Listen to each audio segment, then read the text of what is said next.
آج انشاءاللہ 14ویں پارے کے بعد اہم مضامین کو آپ کے سامنے رکھنے کی کوشش کروں گا۔ 14ویں پارے کے شروع میں اللہ تبارک و تعالیٰ سورہ ہجر میں ارشاد فرماتے ہیں اِنَّا نَحْنُ نَزَّلْنَا الذِّکْرَ وَإِنَّا لَهُ لَحَافِظُونَ، بے شک ہم نے ذکر کو نازل کیا اور ہم اس کی حفاظت کرنے والے ہیں۔ جتنی بھی کتب آسمان سے آئی ہیں یقیناً وہ اللہ تعالیٰ ہی کی نازل کردہ کتابیں تھیں، لیکن سابقہ کتابوں کی حفاظت کا ذمہ اللہ نے ان کی اقوام کے اور ان کے جو علماء تھے ان کے ذمہ لگا رکھا تھا، لیکن امتداد زمانہ اور گردش دوران کے ساتھ ان کتابوں میں تغیر و تبدل ہوتا رہا، یہاں تک کہ آج ہم کئی کتابوں کی زبانوں کا بھی صحیح طور پر تعین نہیں کر سکتے۔ لیکن جب کلام اللہ کی باری آئی تو اللہ تبارک و تعالیٰ نے اس کی حفاظت کے لیے نہ صرف یہ کہ طبعی اور معمول کا طریقہ اختیار کیا کہ اس کو لکڑی کی چھالوں پہ لکھا گیا، سنگ مرمر کی سلوں پہ لکھا گیا، چمڑے کی پشتوں پہ لکھا گیا، بلکہ اللہ تبارک و تعالیٰ نے اس کی حفاظت کے لیے انسانوں کے سینوں کو بھی منتخب فرما لیا اور اعلان ہوا بل ہوا آیات بینات فی صدور الذین اوتوا العلم، کہ اللہ تبارک و تعالیٰ نے ان آیات کو اہل علم کے سینوں کے اندر محفوظ کر دیا ہے۔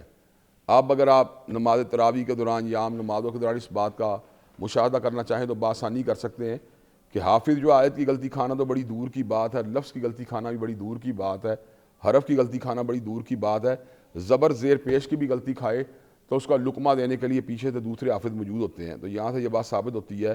کہ رہتی دنیا تک کے لیے اللہ تبارک و تعالیٰ نے قرآن مجید کو محفوظ و مامون بنا دیا ہے۔ اس صورت میں اللہ تبارک و تعالیٰ نے ستاروں کی تخلیق کے دو اہم مقاصد کا بھی ذکر کیا ہے۔ جب ہم قرآن مجید کا مطالعہ کرتے ہیں تو ستاروں کی تخلیق کے بنیادی طور پر تین مقاصد سامنے آتے ہیں۔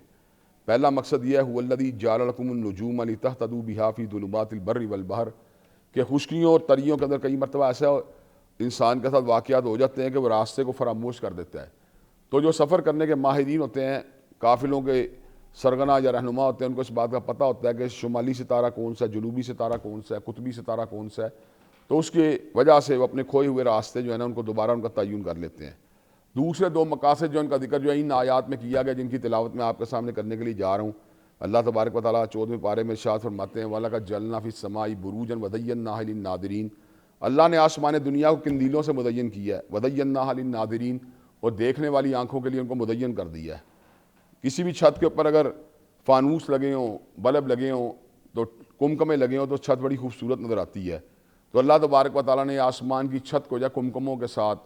جو ہے اپنے بنائی ہوئی قندیلوں کے ساتھ مزین کر دیا ہے۔ انسان چونکہ ایک مخلوق ہے، ناتواں ہے، کمزور ہے، بے بس ہے، تو اس کے کمکمے یا اس کے بنائے ہوئے بلب جو ہوتے ہیں وہ چھوٹے ہوتے ہیں، لیکن اللہ تبارک و تعالیٰ چونکہ قادر مطلق ہیں اس لیے انہوں نے ایسے قندیلیں آسمانوں کے اوپر لگائی ہیں جو ہمارے زمین سے بھی کئی لاکھ گنا بڑے ہیں، اور یہ اللہ تبارک و تعالیٰ کی قدرت کا منہ بولتا ثبوت ہے۔ اسی طرح اللہ تبارک و تعالیٰ یہ بھی ارشاد فرماتے ہیں کہ وہ جو شیاطین جو ہوتے ہیں کئی مرتبہ جو آسمان کی خبروں کو چوری کرنے کی کوشش کرتے ہیں تو اللہ من استرق السمع فاتبعہ شہاب مبین وَلَقَدْ جَعَلْنَا فِي السَّمَاءِ بُرُوجًا وَزَيَّنَّاهَا لِلنَّاظِرِينَ وَحَفِظْنَاهَا مِن كُلِّ شَيْطَانٍ رَجِيمٍ، اللہ نے ان ستاروں کو شیاطین سے محفوظ کر دیا ہے۔ الا من استرق السمع فاتبعہ شہاب مبین، مگر کئی مرتبہ جب شیاطین جو ہیں آسمان کے خبروں کو چوری کر کے زمین پہ لانے کی کوشش کرتے ہیں تو اللہ تبارک و تعالیٰ شہاب ثاقب کے ذریعے جو ہے نا ان کو رجم کر دیتا ہے۔ یہ اللہ تبارک و تعالیٰ کی قدرت کاملہ ہے کہ اس نے رجم کے لیے پتھروں کی بجائے سیارچے رکھے ہوئے ہیں جن کے ذریعے شیاطین کو یہ رجم کر دیا جاتا ہے۔ لیکن کئی مرتبہ اللہ کی مشیت ہوتی ہے تو یہ شیاطین آسمان کی خبروں کو سننے کے بعد میں کئی جھوٹوں کی آمیزش کر کے نجومی اور کاہنوں کے پاس لے کے آتے ہیں، اس لیے کئی مرتبہ نجومی اور کاہنوں کی پریڈکشن پوری ہو جاتی ہے، لیکن اس کے پس منظر میں اللہ کی مشیت ہوتی ہے۔ اس صورت میں اللہ نے اس بات کا بھی ذکر کیا جیسا ثقلین کی تخلیق جب ہوئی تھی، یعنی جنات اور انسان جن کو حساب و کتاب سے گزرنا پڑے گا، تو ان میں سے پہلے جنات کو جو ہے آگ سے بنایا گیا اور پھر انسانوں کو کھنکتی ہوئی مٹی سے بنایا گیا۔ اللہ تبارک و تعالیٰ ارشاد فرماتے ہیں وَلَقَدْ خَلَقْنَا الْإِنسَانَ مِن صَلْصَالٍ مِّن حَمَإٍ مَّسْنُونٍ وَالْجَانَّ خَلَقْنَاهُ مِن قَبْلُ مِن نَارِ السَّمُومِ، کہ اللہ نے انسانوں کو کھنکتی ہوئی مٹی سے پیدا کیا اور اس سے قبل جنات کو آگ کے شعلے سے پیدا کیا گیا تھا۔ جب اللہ نے انسانوں کو کھنکتی ہوئی مٹی سے پیدا کیا تو پھر سارے فرشتوں کو سجدہ کرنے کا حکم دیا، ابلیس کے علاوہ، کیونکہ ابلیس واحد تھا جو جنات میں تھا، سب فرشتوں نے سجدہ کر دیا لیکن اس سے نہیں کیا۔ تو اللہ نے سے پوچھا تو نے کیوں سجدہ نہیں کیا، تو اس کو سجدہ کرنے والے شامل کیوں نہیں ہوا؟ تو اس نے یہ بات کہی کہ میں اس کو کیسے سجدہ کروں جس کو تو نے کھنکتی ہوئی مٹی سے پیدا کیا ہے؟ تو اللہ نے اس کو جو ہے نا لعین بنا دیا، اسے ملعون کر دیا قیامت کی دیواروں تک کے لیے۔ تو اس نے اس موقع پہ یہ بات کہی تھی کہ چونکہ اس کی وجہ سے مجھے لعنتوں کو سہنا پڑا تو اب میں اس کو جو ہے نا اغوا کرنے کی کوشش کروں گا، الا عبادک منہم المخلصین، لیکن جو تیرے مخلص بندے ہوں گے وہ میرے شر سے بچ جائیں گے۔ تو اللہ نے کہا یہی بات سیدھی بات ہے کہ میرے مخلص بندوں پہ دور نہیں چل سکتا، انا عبادی لیس لک علیہم سلطان، کہ جو میرے بندے ہیں وہ تیرے قابو میں کبھی نہیں آئیں گے، اور ان کی نشانی بتلائی گئی کہ ان کے اندر جو ہے نا وہ اللہ پہ ایمان بھی ہوگا اور وہ اللہ کی ذات پہ توکل کرنے والے بھی ہوں گے۔ ایمان کے ساتھ ساتھ جو اللہ کی ذات بھروسہ جو ہے نا یہ شیاطین کے اثرات کو، وساوس کو اور فتنوں سے انسان کو محفوظ رکھتا ہے۔ اس صورت میں اللہ نے اس بات کا بھی ذکر کیا انا کفینا کل مستہزئین، کہ کئی لوگ بے ادبی اور جو ہے ہرزہ سرائی کی آخری حد کو عبور کر جاتے ہیں، اور نبی مہرباں حضرت محمد کریم صلی اللہ علیہ وسلم ذات اقدس کے بارے میں نازیبا الفاظ کہتے ہیں۔ ایسے لوگوں کو انجام سے دوچار کرنے کے اللہ تبارک و تعالیٰ ہی کافی ہے۔ تاریخ انسانی اس بات کے اوپر شاہد ہے کہ انا شانیہ کا هو الابتر، کہ جب بھی کسی نے حضرت رسول اللہ صلی اللہ علیہ وسلم کے ساتھ بغض رکھا ہے اور آپ کی ذات اقدس کے اوپر جو ہے نا آپ کی توہین کرنے کی ناپاک جسارت کی ہے، تو اللہ تبارک و تعالیٰ نے اس کو ذلیل و رسوا کر دی ہے۔ چنانچہ مسیلمہ کذاب، اسود انسی، علیہ محمد راشد الخلیفہ، علی محمد باب، حسین علی مادندانی، غلام محمد قادیانی، یہ تمام وہ لوگ ہیں جنہوں نے جھوٹا دعویٰ نبوت کیا اور آندہ درگاہ ہو گئے۔ اسی طرح وہ لوگ بھی جنہوں نے اس حوالے سے جو ہے نا غیر ذمہ داری کا مظاہرہ کرتے ہوئے اور مجرمانہ سنگین نوعیت کی مجرمانہ حرکات کا ارتکاب کرتے ہوئے حضرت رسول اللہ صلی اللہ علیہ وسلم کے جو بارے میں لب کشائی کی ہے، اللہ نے ان کو بھی راندہ درگاہ بنا دی ہے۔ اسی طرح اللہ تبارک و تعالیٰ نے سورت میں اس بات کا بھی ذکر کیا ہے کہ اللہ تبارک و تعالیٰ کی تسبیح جو انسان کو ہر حالت میں کرتے رہنا چاہیے اور اس وقت تک عبادت کو جاری رکھنا چاہیے جب تک انسان کو موت نہیں آ جاتی۔ اس کا سورہ نحل ہے، اور سورہ نحل قرآن مجید کی ایک ایسی سورت ہے، پونے پارے پہ تقریباً مشتمل ہے، اور اس پونے پارے کے اندر اللہ تبارک و تعالیٰ نے اپنی بہت سی اپنی تخلیقی قوتوں کا اظہار کیا ہے، اور ان مخلوقات کے اوپر غور کرنے کے بعد ان کے تنوع کو دیکھ کے انسان اس بات کو سمجھنے کے قابل ہو جاتا ہے کہ جب مخلوق میں اتنا تنوع ڈائیورسٹی ہے تو اللہ تبارک و تعالیٰ کی کبریائی اور اس کی شان و عظمت کس قدر زیادہ ہوگی۔ شروع میں اللہ تبارک و تعالیٰ اس بات کا اعلان فرماتے ہیں والخیل والبغال والحمیر لترکبوها وزینہ، کہ اللہ تعالیٰ نے حشروں، گھوڑوں اور گدھوں کے اندر تمہارے زینت رکھی ہے اور ان کے اوپر تم جو ہے نا سوار ہوتے ہو۔ اب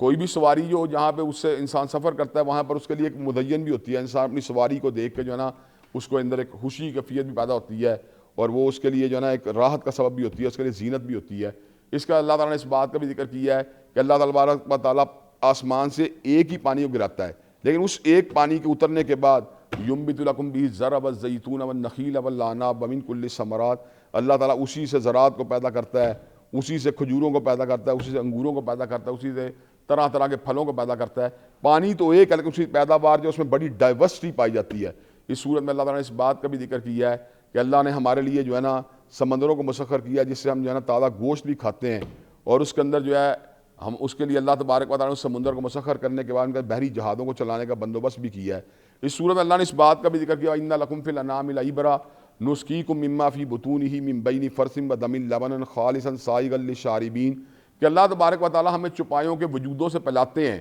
خالص دودھ جس کو پینے کا انسان تراوت محسوس کرتا ہے، لیکن یہ دودھ آتا کہاں سے ہے؟ یہ خون کی نالیوں اور گوبر کی نالیوں کے درمیان سے اللہ تعالیٰ جاری فرماتے ہیں، لیکن اس کے اندر نہ گوبر کی ہمک ہوتی ہے نہ خون کا رنگ ہوتا ہے۔ اللہ کا فلٹریشن پلانٹ اتنا زبردست اور خوبصورت ہے کہ انسان پینے کے بعد تراوت محسوس کرتا ہے۔ کائنات کے اندر اس کے اندر فلٹریشن پلانٹ کی جس کے اندر رگیں اس قدر قریب سے گزر رہی ہوں کوئی مثال نہیں ملتی۔ اس صورت میں اللہ تبارک و تعالیٰ نے اس بات کا بھی ذکر کیا کہ اللہ نے شہد کی مکھی کے اوپر وحی کا نزول فرمایا کہ تو بلند پہاڑوں کے اوپر اور درختوں کے اوپر اپنے ٹھکانے کو بنا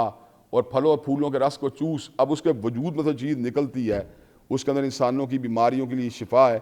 شہد کو استعمال کرنے کے ساتھ انسان جو ہوتا ہے اسے گردوں کو تقویت ملتی ہے، اس کے معدے کو تقویت ملتی ہے، اس کے اعصاب کو جلا ملتی ہے، اس کی بصیرت و اس کی جو بصارت کو جلا ملتی ہے۔ تو انسان کو چاہیے کہ اللہ تبارک و تعالیٰ کے حبیب اور اللہ تعالیٰ نے جو شفا یابی والی اشیاء بتلائی ہیں ان سے بھی استفادہ کیا کرے۔ اس صورت میں اللہ تعالیٰ نے اس بات کا بھی ذکر کیا ہے کہ اللہ تبارک و تعالیٰ نے پرندوں کو جو فضائے بسیط میں اڑنے کی صلاحیت دی ہے، ما یمسکہن الا اللہ، ان کو تھامنے والی ذات اللہ تبارک و تعالیٰ کی ذات کا کوئی بھی نہیں ہوتی۔ پرندہ جب پر کھولتا ہے تو یہ دیکھنے میں تو یہ بات نظر آتی ہے پروں کے سہارے اڑا ہے، لیکن وہ کہیں میں پر بند بھی کرتا ہے۔ انسان کے بنائے ہوئے جو جہاز ہوتے ہیں ان کے پر ہمیشہ کھلے ہوتے ہیں، لیکن اللہ تبارک و تعالیٰ کے بنائے ہوئے پرندے جو پروں کھولتے بھی ہیں اور بند بھی کرتے ہیں۔ ما یمسکہن الا اللہ، ان کو زمین و آسمان کے درمیان سہارا دینے والی ذات اللہ تبارک و تعالیٰ کی ذات کا کوئی بھی نہیں ہے۔ اس صورت میں اللہ نے اس بات کا بھی ذکر کیا واللہ جعل لکم من بیوتکم سکنا، کہ اللہ تبارک و تعالیٰ نے تمہارے گھروں کو تمہارے دار سکونت بنا دیا۔ انسان بڑے وی آئی پی ماحول کے اندر بھی ٹھہر کے آیا ہو، اپنے گھر میں پہنچنے کے بعد جو اس کو سکون قلب حاصل ہوتا ہے اور جو اس کو وہاں آ کے ایک احساس ہوتا ہے طمانینت کا، وہ دنیا کسی اور مقام پہ نہیں ہوتا۔ بہن بھائیوں کے گھر میں جانے کے بعد اور ان کے پرتکلف ضیافت کے بعد بھی انسان اپنے گھر میں جب واپس پلٹتا ہے تو اس کے اوپر ایک سکینت کی کیفیت طاری ہو جاتی ہے۔ اس صورت میں اللہ تبارک جہاں پہ تخلیق کی بہت سی باتوں کا ذکر کیا ہے وہاں پر اللہ تبارک و تعالیٰ نے بہت سی ایسی باتیں بھی کی ہیں جن کا دین کے ساتھ تعلق ہے. ان میں پہلی اہم بات یہ وَأَنزَلْنَا إِلَيْكَ الذِّكْرَ لِتُبَيِّنَ لِلنَّاسِ مَا نُزِّلَ إِلَيْهِمْ کہ اللہ تبارک و تعالیٰ نے ذکر کو حضرت رسول اللہ صلی اللہ علیہ وسلم کے قلب اطہر پر نازل کیا تاکہ آپ لوگوں کو بیان کر دیں ان کے لیے نازل کیا گیا ہے. نبی کریم صلی اللہ علیہ وسلم کے فرمودات مبارکہ، آپ کی احادیث مبارکہ، آپ کی سنت مطہرہ جو ہے وہ ہمارے لیے قرآن فہمی کا ایک جو ہے نا روشن ترین جو ہے ہمارے لیے باب دروازہ ہے.